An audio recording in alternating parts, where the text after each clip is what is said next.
नमस्ते छात्रों।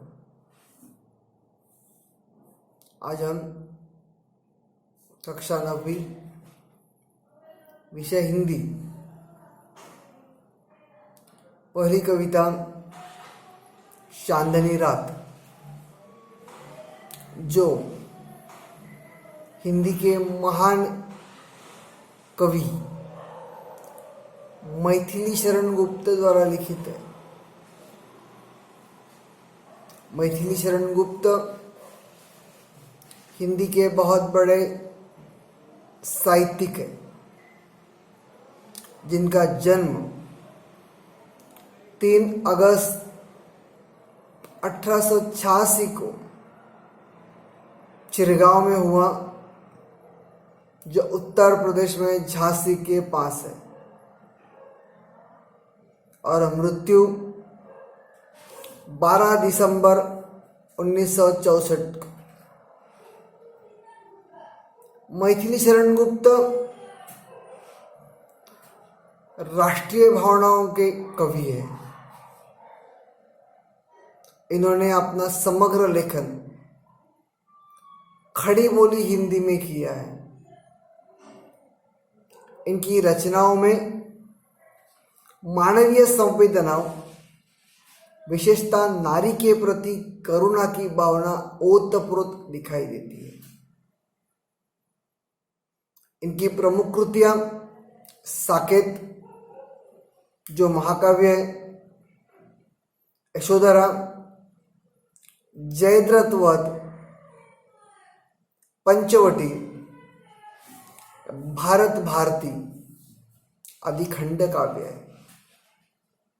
रंग में भंग, राजा प्रजा आदि इनके नाटक है। ये जो कविता है चांदनी रात, यह इनके पंचवटी नामक खंड काव्य से ली गई है। इसमें मानव जीवन के किसी एक घटना की प्रधानता उन्होंने दर्शाने का प्रयास किया।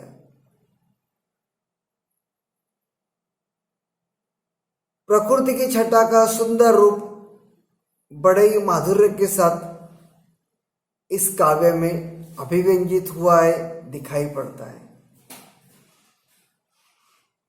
चांदनी रात का मनोहारी वर्णन उन्होंने किन सुंदर शब्दों में किया है, इसे जानने के लिए हम कविता का अध्ययन करेंगे। आप आशा है आपको यह कविता सीखने में और समझने में आसानी होगी। बहुत ही आसान शब्दों में गुप्त जी ने यह कविता आपके सामने रखी है, जो पढ़ने योग्य है और गेय भी है। आप उसे गा भी सकते हैं और बहुत सुंदर कविता है। चांदनी रात कविता नंबर 1। चारू चंद्र की चंचल किरणें खेल रही है जलथल में। देखो, चारू चंद्र की चंचल किरणें खेल रही है जलथल में। चारू, चारू का मतलब होता है सुंदर। चंद्रमा, यहां पर जो जिस चंद्रमा का उल्लेख कवि ने किया है वो पूनम का चांद है। मराठी में जिसे हम पौर्णिमेचा चंद्र कहते हैं। तो ये जो चांद है और उसके साथ चांदनियां भी है, और इन चंद्रमा और इन चांदनियों की जो किरणें धरती के ऊपर आई है, वो खेल रही है। कहाँ खेल रही है? जल और थल। जल यानी पानी, तालाब, नदी, थल यानी जमीन। सुंदर काव्य पंक्ति है। चारू चंद्र की चंचल किरणें खेल रही है जलथल में। स्वच्छ चांदनी बिछी हुई है। स्वच्छ चांदनी बिछी हुई है। बिछी यानी जिसे मराठी में पांघरने कहते हैं। और आकाश में रात के वक्त ये सारी चांदनियां हमें दिखाई देती है। तो स्वच्छ चांदनी बिछी हुई है अवनी और अंबर तल में, अवनी और अंबर तल में। अवनी यानी आकाश, सॉरी, अवनी यानी धरती, अंबर यानी आकाश। तो ये जो चंद्रमा है और उसकी चांदनी है, उनकी जो किरणें वह कहाँ कहाँ पर दिखाई दे रही है? तो एक तो सारी धरती पर फैली हुई है और आकाश में भी है, अवनी और अंबर तल में।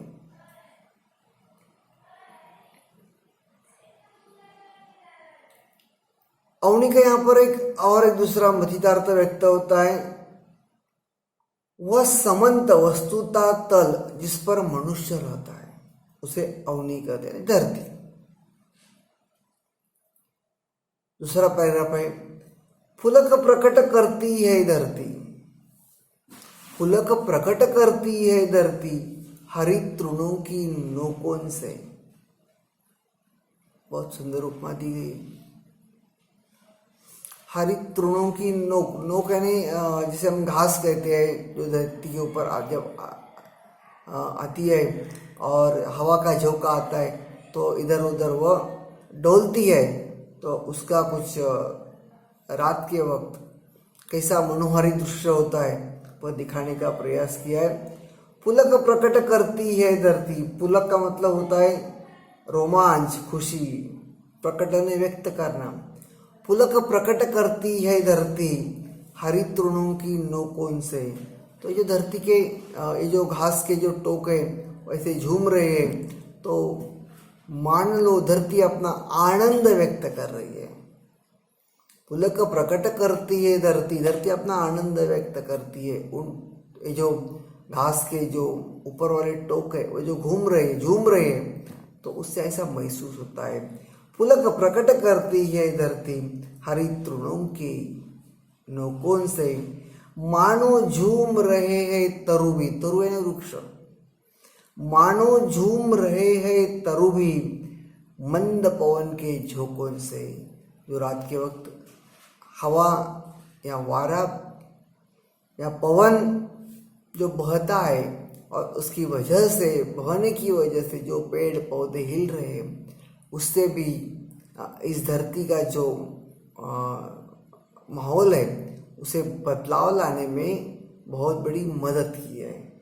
मानो झूम रहे तरुभी, यानी कि ऐसा लग रहा है कि पेड़ और पौधे भी इस आनंद में नाच रहे हैं, झूम रहे हैं। मानो झूम रहे तरुभी मंद पवन के झोंकों से। क्या ही स्वच्छ चांदनी है यह, कभी पूछ रहा है, क्या ही स्वच्छ चांदनी है ये जो चांदनी है वो कैसी है? स्वच्छ है, सुंदर है, नितळ है। क्या ही स्वच्छ चांदनी है ये, है क्या ही निस्तब्ध निशा। और ऐसे निशा है नहीं, रात, निस्तब्ध यानी शांत।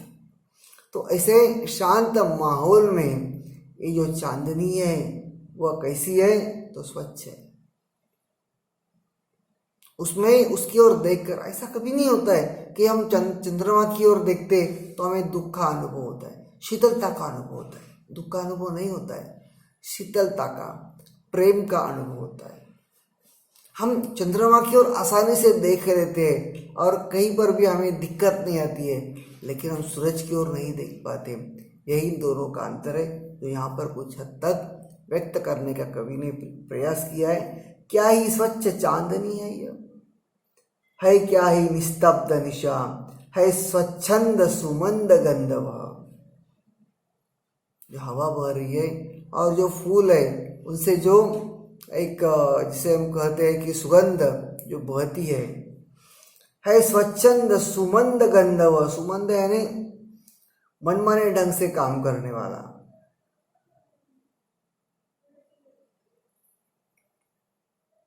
स्वच्छंद यानी मनमोजी, है स्वच्छंद सुमंद गंधव।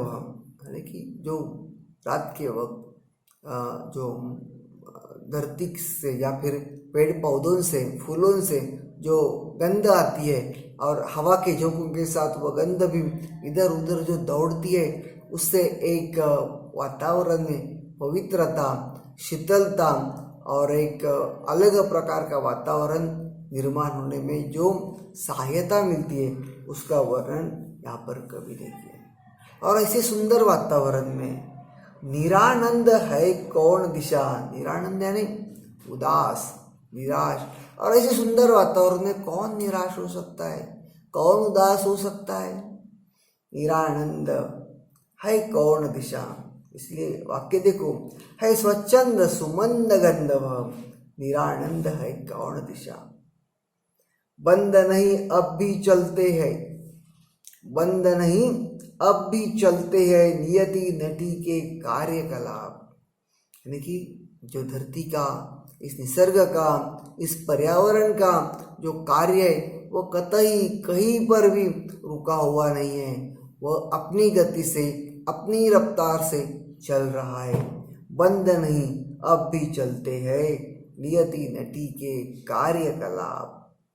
कलाप यानी गतिविधियां, कार्य का वितरण, पर कितने एकांत भाव से। लेकिन ये सारी बातें कैसी हो रही है?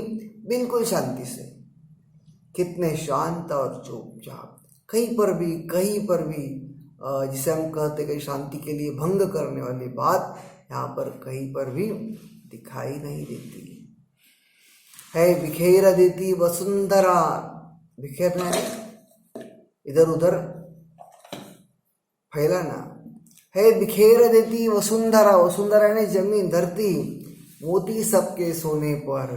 लेकिन जब सब लोग सो जाते हैं तो ये वसुंधरा सबके ऊपर, ये जो मोती, मोती यानी क्या है? चांदनियां।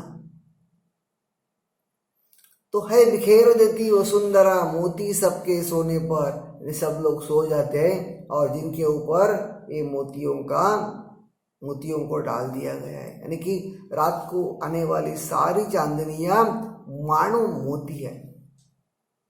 रवि बटोर लेता है उनको, रवि यानी सूर्य, सूरज, वो जैसे ही सुबह आता है तो इन सारे मोतियों को बटोर लेता है, अपने पास लेता है। आपने देखा होगा जैसे सूरज की किरणें आती है तो सारी चांदनियां लुप्त हो जाती है। कवि ने कल्पना की है, रवि बटोर लेता है उनको सदा सवेरा होने पर। यानी कि सवेरा होते ही यह रवि क्या करता है? इन सबको अपने पास बटोर लेता है, इकट्ठा कर लेता है। और विरामदायिनी अपनी, और उसके बाद क्या होता है? विश्राम करने वाली। और विरामदायिनी अपनी संध्या को दे जाता है। यानी कि सूर्य सुबह होने के बाद जब शाम का वक्त होता है तो शाम को ये संध्या फिर से आती है, तो उस समय उसे वापिस वह लौटा देता है, वापिस कर देता है। और विरामदायिनी अपनी संध्या को दे जाता है। शून्य श्याम तनु जिससे उसका, शून्य श्याम तनु जिससे उसका नया रूप झलकाता है, नया रूप झलकाता है। यानी इससे क्या होता है कि उस संध्या का एक नया रूप, उसे नया रूप आ जाता है, उसका सौंदर्य खुल जाता है इन चांदनियों की वजह से। वो बिल्कुल सुंदर और अनूठा ऐसा दृश्य फिर से पर्यावरण में आ जाता है और उसमें एक अलग प्रकार की विनम्रता या फिर अपनापन, शीतलता जो हमें दिखाई देता है।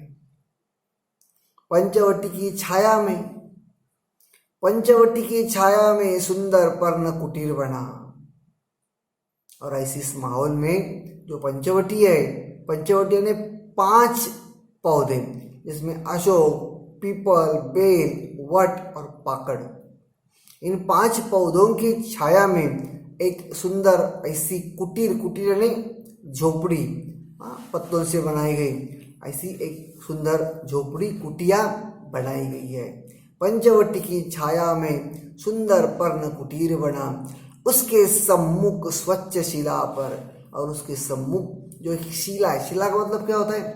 दगड़, पत्थर, उस पत्थर पर, उसके सम्मुख स्वच्छ शिला पर धीर वीर निर्भीक मना, एक ऐसा दृढ़ मन वाला जो एक योद्धा होता है, जिसके पास धनुष्यवान है, ऐसा वीर उसके ऊपर बैठा हुआ है, पहरा दे रहा है।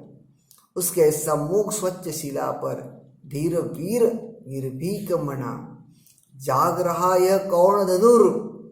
कवि कह रहा है जाग रहा यह कौन धनुर, यह कौन धनुर जाग रहा है जिसके हाथ में धनुष है और वो दिखने में बहुत सुंदर है। जाग रहा यह कौन धनुर, जबकि भुवन भर सोता है, यानी कि सब लोग सो रहे हैं तो ये कौन ऐसा धनुधारी है जो जाग रहा है। भोगी कुसुमायुध योगी साम, भोगी यानी बिल्कुल सुंदर है, हाँ, गृहस्थी करने वाला, हाँ, ऐसा यह व्यक्ति है। भोगी कुसुमायुध, कुसुमायुध यानी फूल जैसे जिसके आयुध यानी कि उसका शरीर, उसके आयुध बिल्कुल किसी फूल की तरह है, सुंदर है। भोगी कुसुमायुध योगी सा, और फिर वो कैसे दिखता है, ऐसा होने के बावजूद भी वह साधु या सन्यासी लगता है। भोगी कुसुमायुध योगी सा, बना दृष्टिगत होता है, और ऐसा वह दिखाई पड़ता है। दृष्टिगत होने ने दिखाई पड़ना, तो ऐसा वहाँ पर वह दिखाई पड़ रहा है। तो इस प्रकार छात्रों, इस कविता में निसर्ग का बहुत ही बेजोड़ सुंदर ऐसा वर्णन मैथिली शरण गुप्त ने किया है। वास्तव में यह पंचवटी नामक खंड काव्य का एक दृश्य है। जब भगवान राम, सीता मैया और लक्ष्मण जी दंडकारण्य में निवास कर रहे थे, जो पंचवटी के पास है, यानी कि आज जो नासिक के पास हमें दिखाई देती है, वहाँ पर जो पंचवटी है, वहीं पर उस समय उनका विश्राम चल रहा था और वहीं पर उन्होंने पंचवटी बनाई थी। पंचवटी यानी वहीं पर उन्होंने कुटिया बनाई थी, और जिसके सामने जो एक शिलाई पत्थर है, उसके ऊपर ये जो धनुर्धारी है वो कौन है, तो वह लक्ष्मण है जो वहाँ पर बैठा हुआ है। और कुल मिला के उस स्थिति का, वहाँ के पर्यावरण का, वहाँ के निसर्ग का जो बहुत ही अनूठा और अनुपम ऐसा जो वर्णन मैथिली शरण गुप्त ने किया है, वह यहाँ पर हमने देखा। ये तो पंचवटी नामक जो उनका खंड काव्य है, यह रामायण के एक अंश के रूप में आपके सामने है, लेकिन उस पंचवटी का भी एक दृश्य जो कवि ने बहुत ही अलग ढंग से जिसका वर्णन किया है, वो यहाँ पर उसका एक लगभग 8 पैराग्राफ आपके सामने रखे गए हैं। हर एक पैराग्राफ में 4 पंक्तियाँ हैं, और बिल्कुल उनकी जो शब्द संख्या है वह बिल्कुल समान है, और बिल्कुल एक गेयता के साथ आपके सामने इसे रखने का कवि ने प्रयास किया है। उन्होंने प्रकृति की सुंदर छटा का बहुत ही अनुपम ढंग से वर्णन किया है, जिसकी हम मात्र कल्पना ही कर सकते हैं। कई सारे फिल्मों में भी आपने एक नयन रम्य ऐसे दृश्य देखे होंगे, लेकिन यहाँ पर कवि ने अपने अनूठे और ऐसे विलोभनीय शब्दों द्वारा यह कविता एक सुंदर उसे बनाने का प्रयास किया है, और ये कविता बहुत ही आकर्षक और गेय बनी है। आशा है आप लोगों को यह कविता समझ में आई होगी। इसके ऊपर जो सवाल जवाब है उसके लिए हम अलग वीडियो ज़रूर बनाएंगे, लेकिन फिलहाल ये जो कविता है चांदनी रात, जो मैथिली शरण गुप्त द्वारा लिखित है और हमारी पहली इकाई की पहली कविता है, जो मैंने फिलहाल आपके सामने रखी है, आपको समझ में आ गई होगी। आशा है कि आप इस वीडियो को बार बार सुनेंगे और इससे आपको यह कविता समझने में आसानी होगी। अपने कविता और ये वीडियो सुना इसके लिए मैं आपका तहे दिल से शुक्रिया अदा करता हूँ। धन्यवाद।